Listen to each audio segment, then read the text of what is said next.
Hello, everyone. My name is Valeria Vega. I'm 33 years old. 3 days ago, my younger sister sent me an audio file that shattered everything I thought I understood about family. The message came with a smirk disguised as text. Guess who has a surprise for you? 4 minutes and 23 seconds. That's all it took to erase 33 years of believing I was loved. In that recording, my parents laughed about me.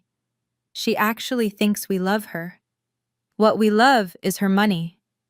My father called me naive. My sister wondered how much longer I'd keep paying. For 8 years, I sent my family $516,650. I believed I was being a good daughter. Turns out, I was an ATM with emotions. Before I tell you what happened before, please take a second to subscribe and tell me in the comments where you're listening from and what time it is right now. I read every single one, and it truly means more to me than you know. Now let me take you back to where this story began. Tuesday night, 9:47 p.m. I was still at my desk inside a glass tower in Midtown Houston, reviewing quarterly projections for Stonebridge Equity Group.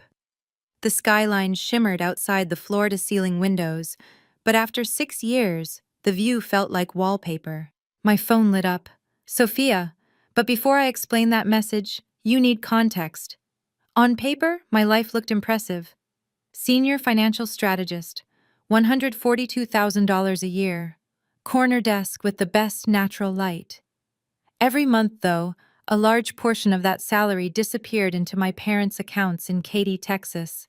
It started 8 years ago, 3 weeks after I landed my first real job. Mom called in tears. An emergency. They needed $500 for a car repair. I wired it within the hour. I felt proud. Finally, useful. That $500 turned into $2,450 a month for their mortgage. Then came Sophia's college tuition at the University of Houston, nearly $98,000 when you include housing and expenses. Then monthly support because my father's work injury forced him into early retirement. Then temporary emergencies that somehow never ended. I never questioned it. Good daughters help their families. That's what I told myself every time I checked my bank app. Every time I calculated whether I could afford dinner out, usually no. Every time I renewed the lease on my tiny midtown apartment because saving for a down payment felt impossible. $516,650. I know the number because I calculated it the night I sat in the dark listening to my parents laugh about how easy I was to manipulate. But I'm getting ahead of myself. That Tuesday, I was still the version of Valeria who believed she was loved. The one who saw Sophia's name pop up and smiled, assuming my little sister just wanted to talk. I was wrong. Sophia is 27. She graduated 3 years ago with a marketing degree I paid for. Since then, she's been finding herself. That's my mother's phrase. Apparently, self-discovery requires living rent-free in our parents' house, posting brunch photos from places I've never had time to visit, and cycling through entry-level jobs every 8 months because she gets bored. I used to defend her. She's young. She'll figure it out. Some people just need more time. What I didn't know, what I couldn't have known, was that while I was working 60-hour weeks and heating up microwave dinners alone, Sophia had been shopping at Nordstrom with a credit card tied to my account. My mother had added her as an authorized user 6 months earlier, without telling me. I only discovered that later, when I checked my statements after noticing the audio file's timestamp. But on that Tuesday night, I still believed my sacrifices meant something. I still thought when my mother called me the responsible one and Sophia the free spirit, it was affection, not code for who pays and who plays. The family group chat that week had been ordinary, Sophia complaining about being broke while wearing a $400 jacket in her selfie. Mom reminding everyone about the 35th anniversary party on Sunday. Dad replying with a thumbs-up emoji. Nothing more. And then, at 9:47 p.m., Sophia sent me a private message. One line, guess who has a surprise for you? Below it, an audio file. 4 minutes, 23 seconds. File name, family_talk.m4a. I should have waited. I should have gone home, poured a glass of wine, prepared myself. Instead, I pressed play. You need to understand what was supposed to happen that Sunday. My mother had spent 6 months planning her 35th wedding anniversary celebration. The venue? The Houstonian Hotel Ballroom, the kind of place where membership fees cost more than my annual rent. 85 guests were invited: aunts, uncles, church friends, my father's old co-workers, my mother's book club, everyone who mattered in their social circle. They were all coming to celebrate Maribel and Luis Vega, 35 years of marriage. And I was supposed to stand up in front of all of them and give a speech about family. The anniversary party was set for Sunday at 6. White tablecloths, crystal chandeliers, a gold banner stretched across the ballroom reading, 35 Years of Love. My mother had curated every detail: the menu, the floral arrangements, the seating chart that quietly ranked every guest by importance. She had chosen her navy dress 3 months earlier. Pearls, matching heels, flawless. And she had chosen the highlight of the evening: me. Her eldest daughter would give a heartfelt speech, then present the surprise anniversary gift. Here's what no one knew: I didn't plan that gift. 2 weeks before I received the recording, I noticed a charge on my Bank of America Visa ending in 4721. Expedia Group, $31,850. A 3-week Mediterranean cruise. October departure. When I called my mother, she laughed like it was the sweetest joke in the world. Surprise! You're giving us the trip of a lifetime for our anniversary. Isn't that amazing? We already told everyone. I remember sitting there, stunned. And I did what I always did. I didn't argue. Classic Valeria. Don't make waves. Don't embarrass anyone. Just absorb the cost and smile. The plan was simple. Show up Sunday, deliver the speech she drafted, present the cruise details, watch my parents glow while 85 guests applauded my generosity. That was the script. Then Sophia sent the file. And everything I thought I understood about being a good daughter burned to the ground in 4 minutes and 23 seconds. I pressed play. The audio was faint, slightly distorted, recorded on a phone hidden somewhere in my parents' kitchen in Katy. I recognized the space immediately: the hollow echo of tile, the low hum of the refrigerator my father always said he'd replace. My mother spoke first. She really thinks we love her. A soft laugh. Casual, almost amused. What we love is her money. My chest tightened so hard I forgot to breathe. Then my father's voice. The same chuckle I'd grown up hearing, now twisted. She's always been the naive one. And then Sophia, my baby sister, the girl I carried on my shoulders at the county fair, the one I defended when kids were cruel. How long do you think she'll keep paying? My mother didn't hesitate. As long as she believes we need her, that's her weakness. She needs to feel needed. More laughter. A cabinet door opening, plates shifting, life continuing normally while mine unraveled. I stopped the recording at 4 minutes and 12 seconds. I couldn't bring myself to hear the last 11.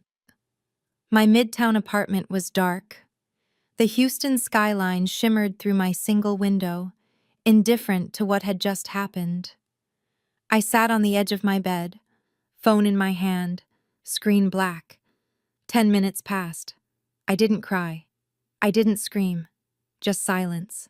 And the slow, brutal arithmetic of realizing that $516,650 hadn't bought love. It had bought contempt. My phone buzzed. Sophia, did you listen? I stared at the message for a long time. Then I typed 4 words. So did I. I hit send. And something inside me shifted. I didn't sleep that night. Instead, I replayed the recording 3 more times, taking notes on my laptop like I was auditing a hostile acquisition, which, in a way, I was. Every word, every laugh, every casual cruelty. Documented. At 1 a.m., I opened my banking app. 8 years of transactions. Thousands of line items. I created a spreadsheet and categorized every transfer I'd ever made to someone with my last name. Mortgage support, $235,200. Sophia's education, $98,000. Monthly living expenses, $115,200. Emergency loans never repaid, $36,400. The total glowed on my screen, $516,650. I thought about what that money could have been: a down payment on a home, a retirement account, travel, even one vacation that belonged to me. Instead, I had a small apartment and parents who called me naive when I wasn't in the room. At 3 a.m., I emailed Camila Ortiz. We'd been roommates at UT Austin years ago, back when I believed family was sacred and the world made sense. Now she was a financial litigation attorney. "I need to talk. It's about my family and $500,000. Her reply came 12 minutes later. Blacksmith Coffee, 8 a.m. I'm clearing my calendar. At 3:47 a.m., Sophia responded to my message. "What's that supposed to mean?" Followed by laughing emojis. I stared at them. She hadn't sent that recording as a warning or an apology. She sent it for entertainment, to see how I'd react, to watch me break. I turned off my phone. For the first time in 8 years, I chose silence over appeasement. Wednesday, 8 a.m. Blacksmith Coffee, Montrose. Camila Ortiz was already there when I walked in. 2 oat milk lattes waiting, legal pad open, pen uncapped. That was Camila, prepared for battle before she even knew the battlefield. We'd shared a cramped apartment near campus years ago, living on ramen and ambition. She went to law school. I went into finance. In all those years, she never once asked me for money. "Play it," she said before I even sat down. I did. Camilla listened without reacting, lawyer face on, completely unreadable. When the recording ended, she leaned back slowly and exhaled. "Financial exploitation within a family structure," she said. "It's more common than people think. That doesn't make it less devastating." She reached across the table and squeezed my hand. "I'm so sorry, Valeria." I swallowed. "Is it legal?" "Sophia recorded it in their house," I continued. "Does that matter?" "Texas is a one-party consent state," Camilla said calmly. "Sophia was present, so legally she consented. If you ever needed to use this, it's admissible." She pulled out her phone. "Send me the file. I want to check the metadata." I airdropped it. She opened an app I didn't recognize and scrolled through lines of data. Timestamp, last Sunday, 2:34 p.m. No signs of editing. No splicing. She looked up at me. "It's authentic." The word landed like a punch. Authentic. Their contempt, verified by metadata. "What do I do?" I asked. Camilla's gaze sharpened, the same look she probably used in court. "First, freeze the credit card. Today. Second, cancel that cruise." She paused. "And then you decide what you want to happen next." Thursday, 8 a.m. From my desk at Stonebridge, I called Bank of America. My voice was steady, professional. My heart was not. "I need to freeze the visa ending in 4721 immediately." Security questions followed. Mother's maiden name. Street I grew up on. Funny how family details become passwords. Small keys to doors they would no longer have access to. "Your card has been frozen, Ms. Vega. Anything else?" "Yes," I said quietly. "That's all." 8:15 a.m. Expedia Group. "I need to cancel reservation number EX-784921, I said. Mediterranean cruise booked under Maribel Vega. "Are you the card holder, ma'am?" "Yes, the charge was unauthorized." Keyboard clicks. "You are still within the adjustment period. The full refund of $31,850 will be processed within 5 to 7 business days." Done. 8:32 a.m. Payroll email. "Please cancel the recurring monthly transfer of $2,450 to account ending in 6672 effective immediately. 3 calls, 2 emails, 45 minutes. That's all it took to dismantle 8 years of financial dependence." 8:47 a.m. My phone buzzed. Declined transaction. Nordstrom. $892. Card ending 4721. Sophia, trying to use my card. The timing was almost poetic. I waited for guilt to arrive, for the familiar whisper, "But they're your family. You're overreacting. What will people think?" Nothing came, just a strange, hollow clarity. For the first time in 8 years, I didn't ask, "What will Mom think?" I asked, "What do I need to survive this?" The answer was already in motion. Thursday, 2 p.m. My phone lit up. Maribel. I let it ring twice before answering.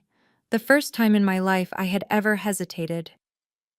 "Valeria, honey," she began, sweetness coating every syllable. "Is something wrong with your credit card?" Sophia said it was declined. I froze it. Silence. 3 full seconds. "You froze it?" A nervous laugh. "Right before our anniversary? Is everything okay, sweetheart?" "I'm reviewing my finances," I said evenly. "There are some charges I need clarity on." "What charges?" Her tone tightened instantly. "The trip? That's your gift to us. We already told everyone. Teresa, the Hendersons, my entire book club. They're so impressed with your generosity." There it was. Not concern for me. Concern for appearances. "The $31,850 cruise you charged to my card without asking?" I said calmly. "We were going to tell you. It was supposed to be a surprise for you to give us." Her voice sharpened. "You always want to do nice things. We were helping you." "By spending my money without permission?" "Oh, don't be dramatic. It's family. What's yours is mine." I didn't raise my voice. "What's mine," I said slowly, "is mine." The silence that followed felt endless. "I don't know what's gotten into you." My mother's voice turned cold. Not loud, not hysterical, just cold. "I hope you work through whatever this is before Sunday," she continued. "The whole family will be there. Don't embarrass us." She hung up before I could respond. I sat at my desk, phone still in my hand, and realized something I had never considered before. I had never heard my mother truly angry at me. Because until now, I had never given her a reason. Thursday, 7 p.m. Sophia FaceTimed me from what used to be my childhood bedroom in Katy. The faded lavender walls were still there, the window overlooking the backyard where I used to do homework on summer evenings. Mom had turned it into a guest room years ago. Sophia had reclaimed it after graduation, temporarily, of course, 3 years ago. "Valeria," she drawled, using the French she picked up during a 2-week trip to Montreal. "You've caused quite the stir." She leaned back against my old pillows, smirking. "Mom's been stress cleaning for hours. Dad locked himself in the garage." She laughed. "I have to admit, I didn't expect this. You're usually so accommodating." I kept my voice steady. "Why did you send me that recording, Sophia?" She tilted her head. "Honestly, I wanted to see what you'd do. You're always so perfect, so responsible. The good daughter. I was curious when you'd finally snap." "So this was entertainment?" "Oh, don't be dramatic." The same phrase my mother used, same dismissive tone. "I figured you'd cry, call Mom, and everything would smooth over before Sunday. I didn't think you'd actually do anything." "What did they tell the family about the money I send?" She shrugged, inspecting her manicure. "That you volunteer it, that you feel guilty for being more successful, that you insist on helping. The whole family thinks you're desperate for approval, like you're buying love." My chest tightened, but I didn't let it show. "Are you coming Sunday?" she asked. "Mom's worried," she added air quotes around the word. "And if you don't show up and act normal, she said she'll call Andrew Collins. Tell him you're having some kind of breakdown, that the family's concerned about your stability at work." I ended the call without saying goodbye, but not before I discreetly tapped the voice memo app. Recording length, 3 minutes, 41 seconds. Friday, I went to work like nothing had happened. 8 years of bank statements, condensed into a 12-page summary. Confirmation from Expedia showing the cruise cancellation and pending refund. Screenshots of Sophia's guess, who has a surprise for you message. A full transcript of the recording, every line timestamped. Camilla had verified the documentation. I pulled a red folder from the supply closet and slid everything inside. Red felt appropriate. That evening, I knocked on Ethan Caldwell's door downstairs. He's a freelance photographer, the kind of person who remembers your birthday without social media reminders. We'd bonded over shared laundry room frustrations and the occasional Thai takeout. "Can I ask you a favor?" I said. He stepped aside immediately. "Anything. I need someone to come with me to a family event Sunday. I'll explain on the drive. I just need a witness, someone who isn't them." He studied my face carefully. "This is serious. The most serious thing I've ever done." He nodded once. "I'm in. What time?" 5. As I turned to leave, he handed me a business card. "My therapist, Dr. Naomi Bennett. Whatever happens Sunday, you should talk to someone. Not because you're broken, because this kind of thing leaves marks." I looked at the card. "Thank you for not telling me to forgive and forget." He gave me a small, knowing smile. "Some things," he said quietly, "shouldn't be forgotten." Saturday. My phone became a battlefield. 9 a.m. Aunt Teresa. "Valeria, sweetheart, your mother is devastated. I'm sure this is a misunderstanding. Family forgives. That's what we do." 11:30 a.m. Uncle Javier. "Your dad says you're having financial trouble. Need a loan? I can wire you a few hundred." Financial trouble.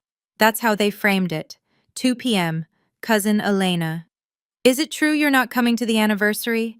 Everyone's talking. Your mom's been crying all day." 4:30 p.m. My grandmother.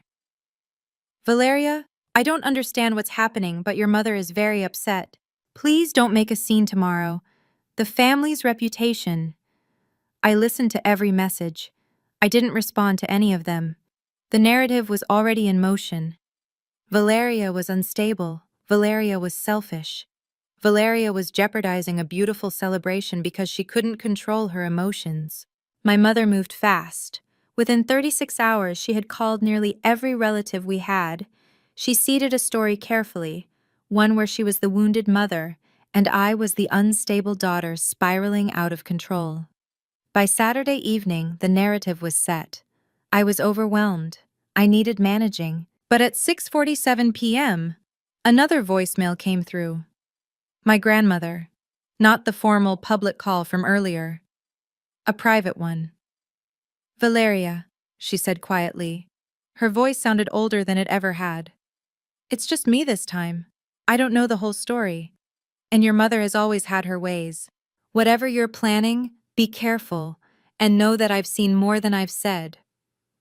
I saved that message. The acknowledgement, subtle, restrained, cracked something open inside me. Not doubt, relief. At least one person in that family saw the truth. Now I just had to make sure the others did too. Sunday, 10 a.m., 8 hours before the party. My phone rang.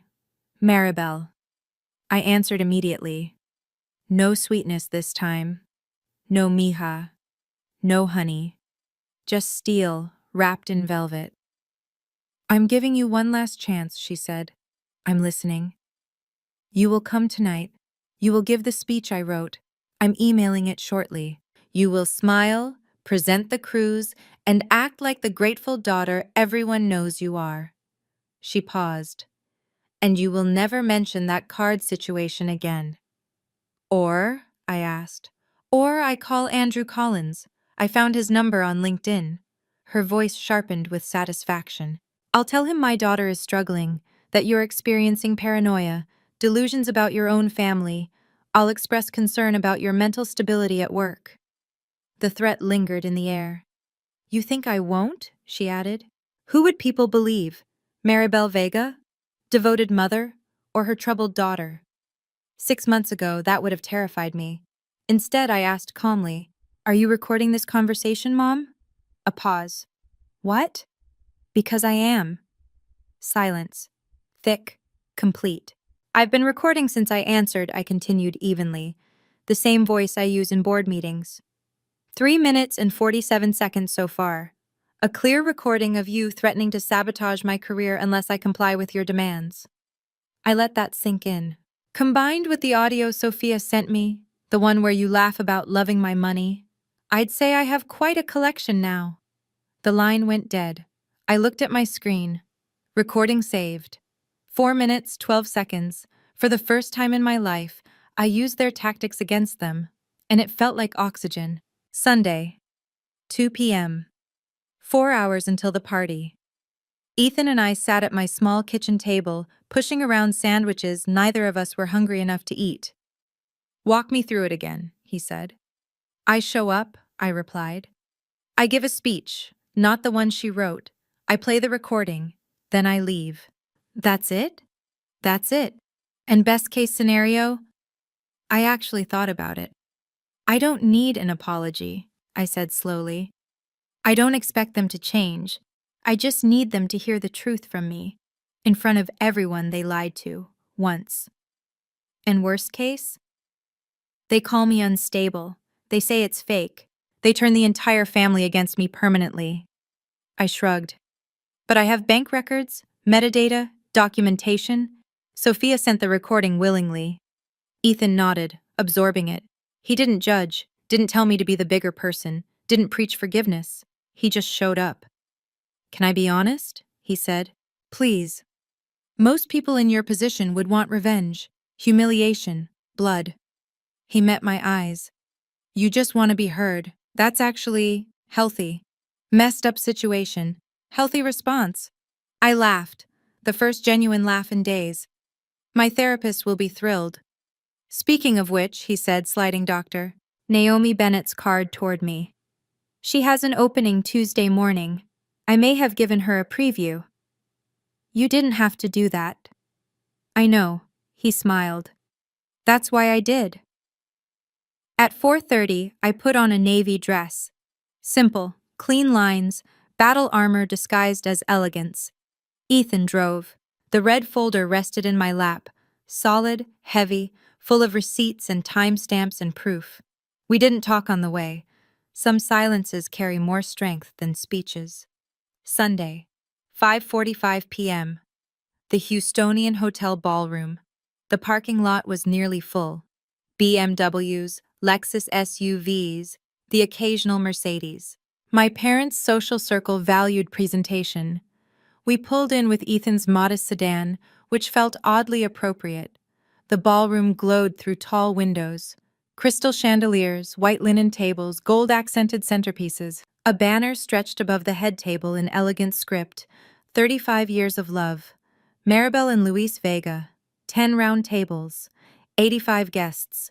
Floral arrangements that likely cost more than my monthly grocery budget. This was my mother's kingdom, and she stood at the entrance in navy and pearls, smiling warmly at each arriving guest. A smile she had perfected over decades. The devoted wife, the loving mother, the woman everyone admired. She saw me walking toward her. Her smile didn't falter, not in front of witnesses, but her eyes sharpened instantly. "Valeria," she said warmly, stepping forward and pulling me into a hug. Her arms tightened around me, almost painful. Her lips brushed my ear. "If you embarrass me tonight," she whispered, "I will destroy you." I hugged her back just as firmly. "You've been doing that for 8 years, I murmured. "Tonight, I'm just telling people about it." She released me, her public smile snapping back into place. Only someone who knew her would have noticed the tension in her jaw, the way her knuckles had gone white. "Mrs. Vega," Ethan said smoothly, extending his hand. "Beautiful event. I'm Ethan, Valeria's friend. Thank you for having me." Her smile flickered, barely. She hadn't expected a witness. But she recovered quickly. "Any friend of Valeria's is welcome," she replied. We stepped into the ballroom. Aunt Teresa waved from the corner table. Uncle Javier raised his glass at the bar. Cousins I hadn't seen in years whispered quietly, probably repeating whatever version of events my mother had fed them. 85 guests. 1 red folder. It was time. I found my seat at table 3. Close enough to see my parents at the head table, far enough that we could pretend we weren't at war. Ethan sat beside me. Across from us, Aunt Teresa, Uncle Javier, Cousin Elena, and 2 family friends whose names I barely remembered. Everyone smiled. Everyone asked about work. No one mentioned the tension in the room. "I hear you're doing very well at that investment firm," Aunt Teresa said carefully. "Your mother says you're very generous." "Does she?" I replied lightly. "She mentioned you help with the mortgage, that you insisted, that you wanted to." The table went still. Even Uncle Javier paused mid-sip. "That I volunteer it?" I asked gently. "That I insist because I feel guilty about being successful? That I beg them to let me help?" Aunt Teresa shifted uncomfortably. Her eyes flicked toward the head table where my mother was watching us like a hawk. "Something like that," she said. "Interesting." I let the word linger. Then I picked up my fork and returned to my salad. Across the room, Sophia was staring at me. She wore white. Innocent, angelic, deliberate, but she looked nervous. "Good." At 6:45, the event coordinator stepped up to the microphone. "Good evening, everyone. On behalf of the Vega family, thank you for celebrating this wonderful milestone. Before dinner is served, we have a special presentation." She glanced at her card. "Please welcome Valeria Vega, the couple's eldest daughter, who will say a few words and present a very special gift." Applause filled the room. Warm, unsuspecting. I stood, picked up the red folder, met Ethan's eyes. He nodded once. I walked toward the stage. 85 people had no idea what was about to happen. Before I tell you what I said, let me ask you something. Have you ever been in that moment? The one where everyone expects you to stay quiet? To keep the peace? To swallow your truth so they can stay comfortable? What would you do? Give the speech your mother wrote? Or tell the truth? If you're still here with me, stay with me. Because this is where everything changed. The microphone felt cool in my hand.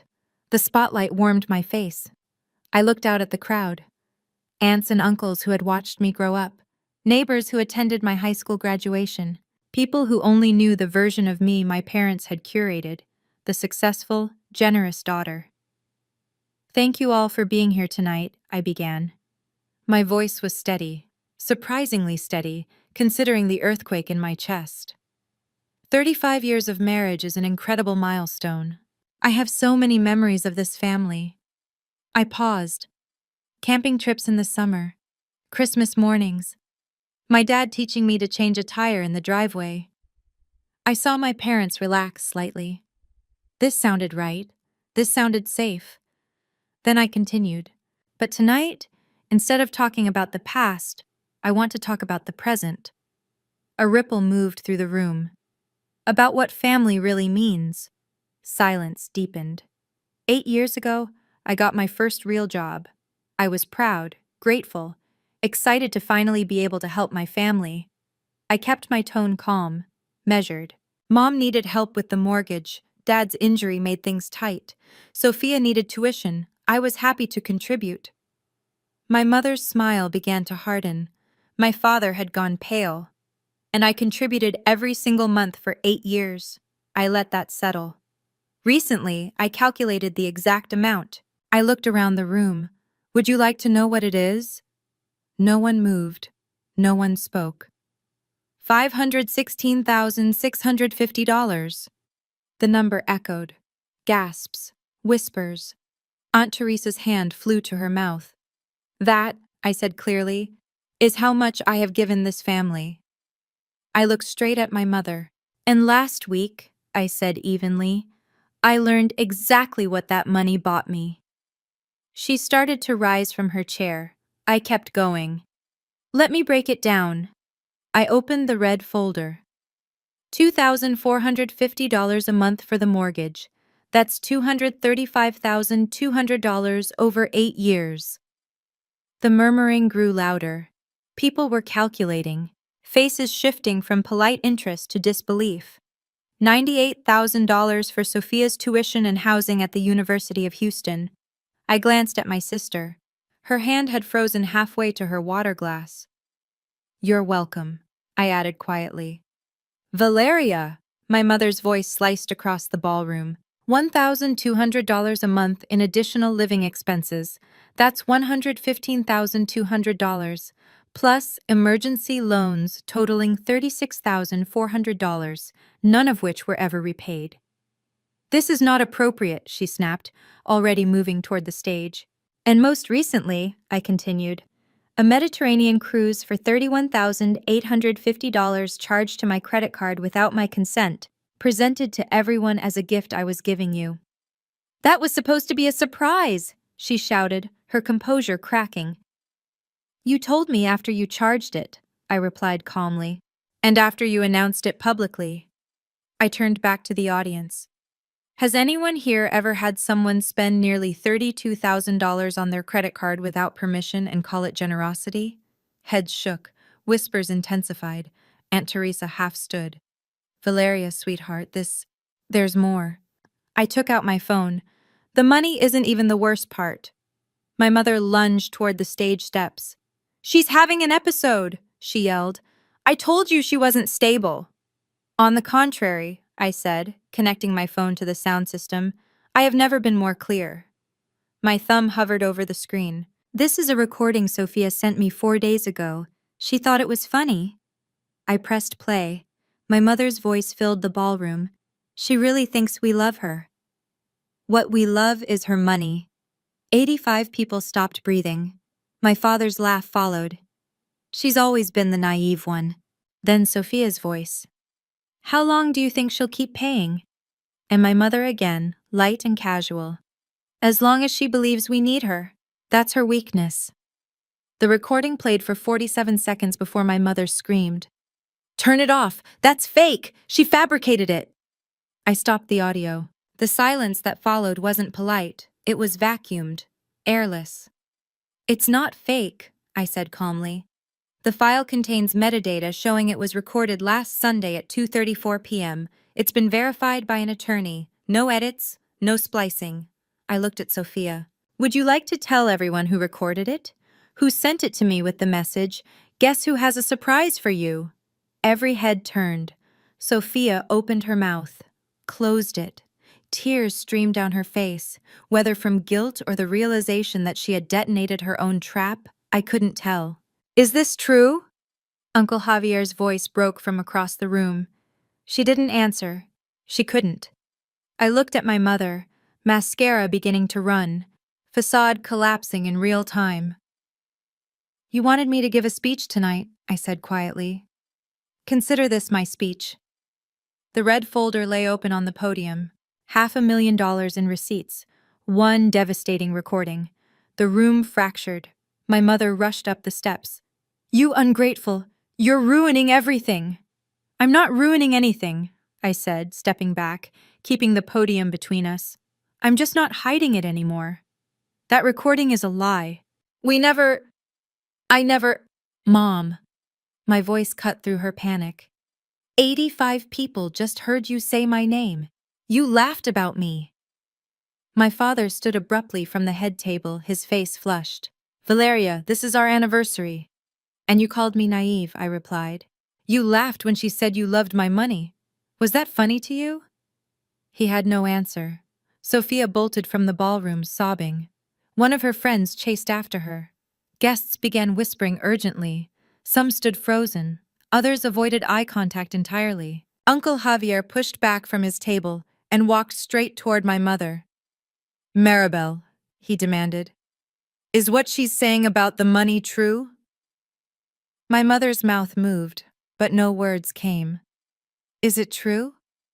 It's more complicated than that. How much? His voice rose. How much have you taken from her? I didn't take anything. She offered. 8 years of bank records, I said, lifting the summary sheet. Every transfer documented. From the corner of the room, a voice cut through the chaos. My grandmother, still seated, calm. Maribel, she said quietly, you told me Valeria insisted on paying, that she begged you to take the money because she felt guilty. My mother turned sharply. Mother, stay out of this. I will not. Grandma's eyes hardened in a way I had never seen before. I spent 60 years building this family's reputation, she said slowly, And you've been lying to all of us. Something flickered across my mother's face. The ballroom was chaos. Voices rising, chairs scraping, accusations flying. But somehow, I felt calm standing in the middle of it. I picked up the red folder and stepped down from the stage. "I'm not here for revenge," I said, loud enough for the nearby tables to hear. "I'm here to set the record straight." My mother intercepted me at the bottom of the steps. Up close, I could see it, the panic under the fury, the calculations of someone watching her carefully constructed world unravel. "You've destroyed this family," she hissed. "No," I said quietly. "I told the truth about it." I turned to the room, guests gathering in tight circles, some already leaving, others staring as if they'd just witnessed a collision they couldn't process. "I want to be clear," I continued. "I'm not asking for repayment. I'm not suing anyone. I'm not trying to punish anyone."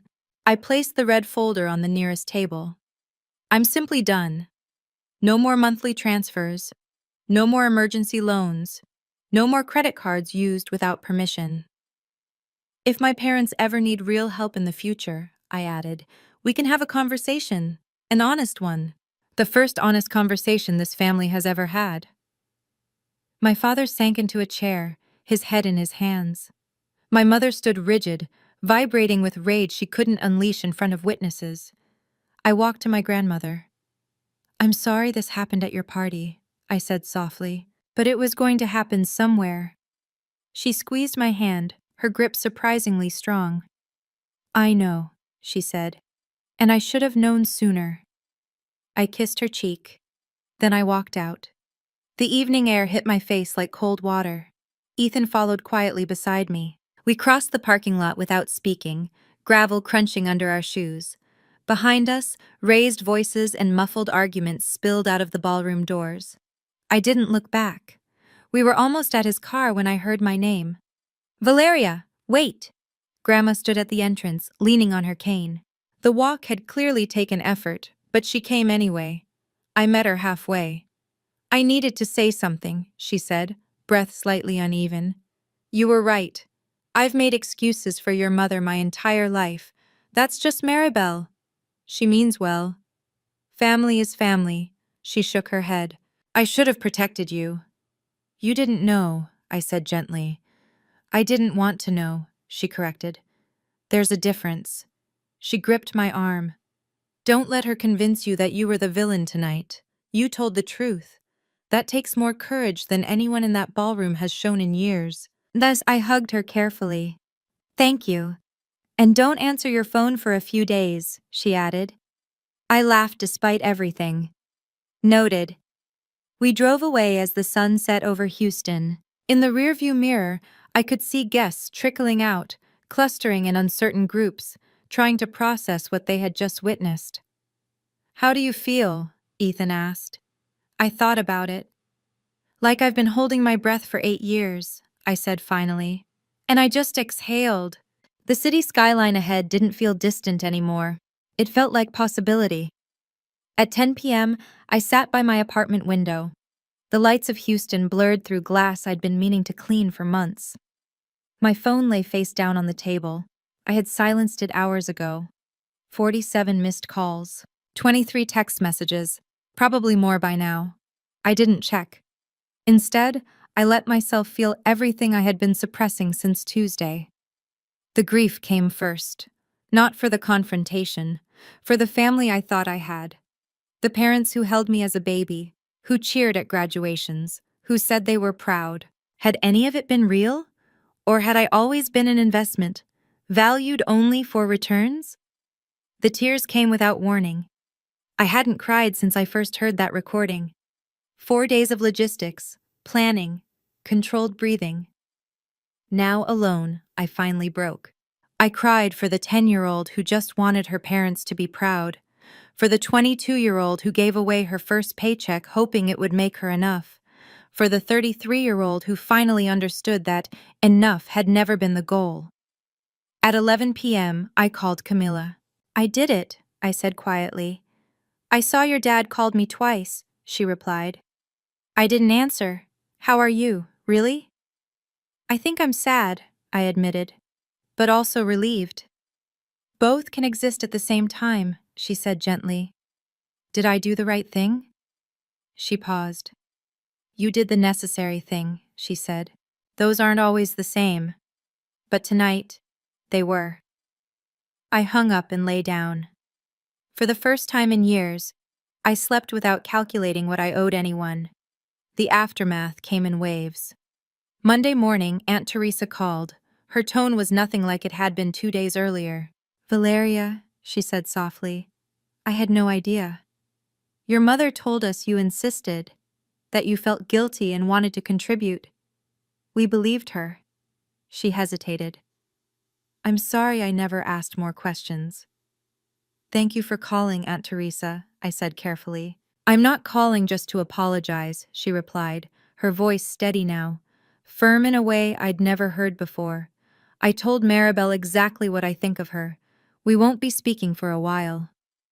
That was the first crack in the wall. Tuesday. An email from Sophia. Long, angry, bitter. You ruined my life. I lost my job because my boss is friends with Aunt Sarah, and now everyone knows. Are you happy? You got your revenge. I read it twice. Then I replied with 4 sentences. You sent me that recording to watch me suffer. You laughed about it. Your choices have consequences. I hope you learn from this. I didn't add anything else. There was nothing left to explain. Wednesday. 3 of my father's church friends mailed handwritten apology cards to my apartment. Actual paper, stamps, ink. They had believed my parents' version for years, that I was a desperate daughter trying to buy affection. Now they knew better. The Houstonians sent my parents an invoice for the event, stamped payment required within 14 days. Apparently, public scandal affects membership standing.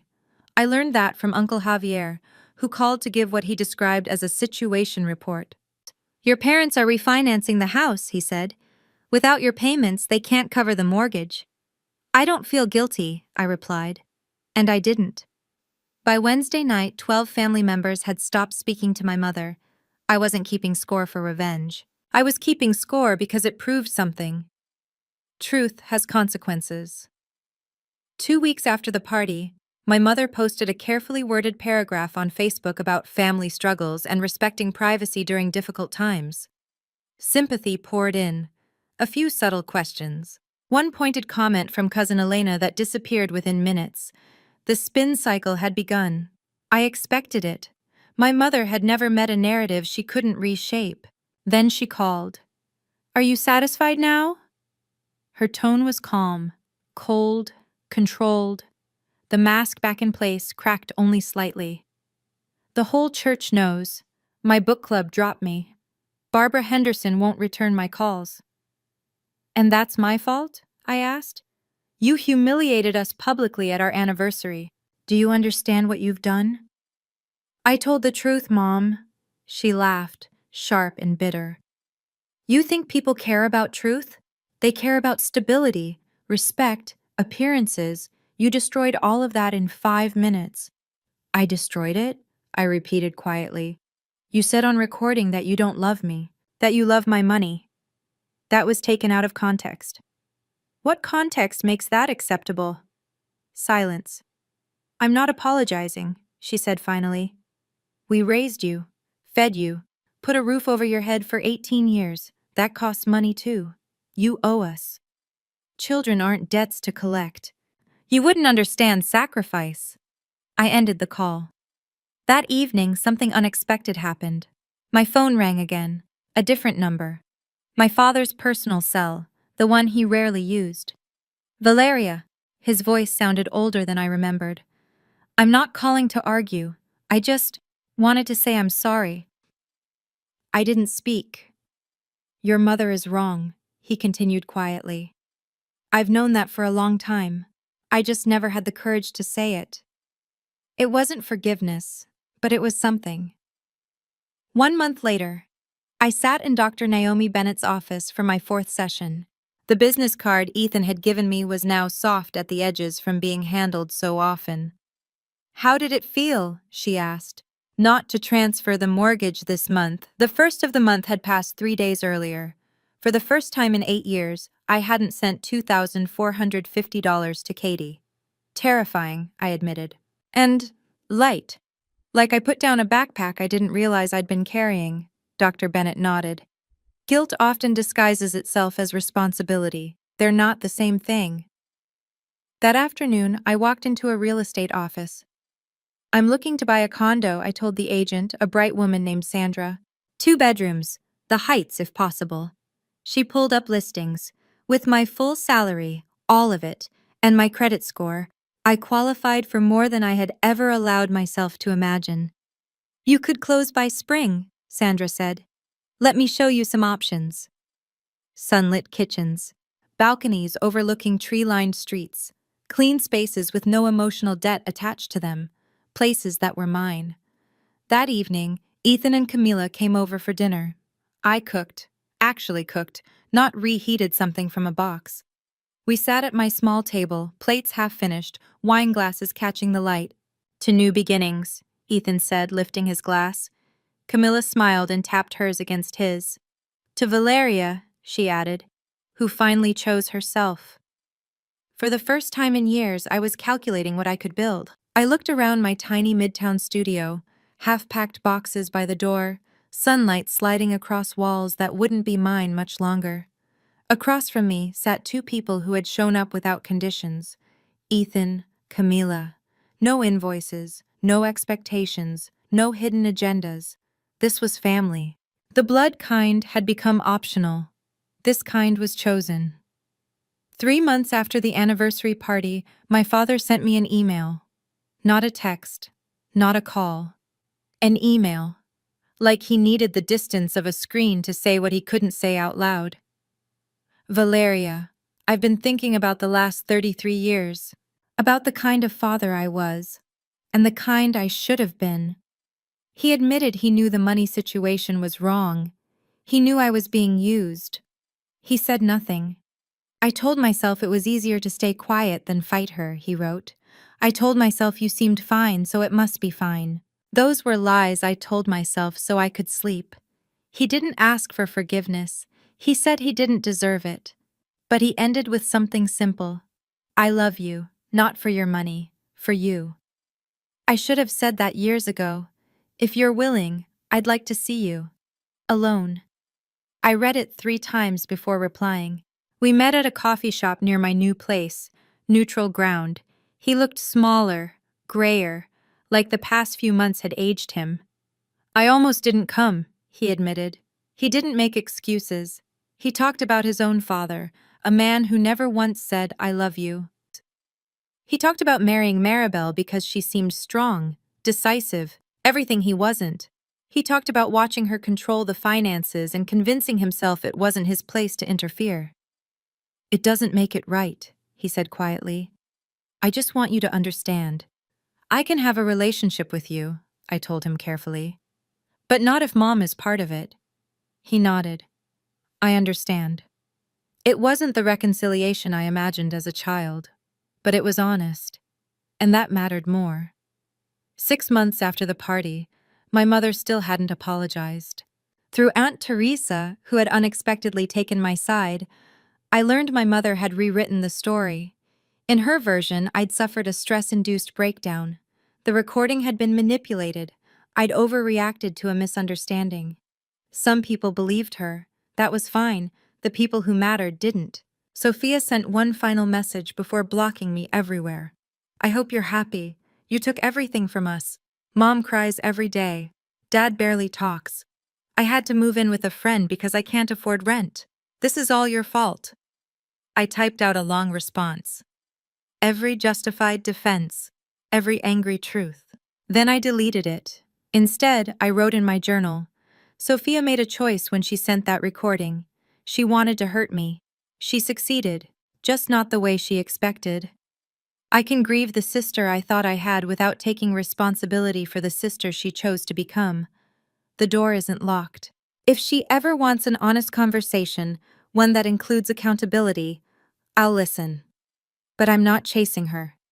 I spent 33 years chasing approval. I'm done running. Some relationships heal, some don't.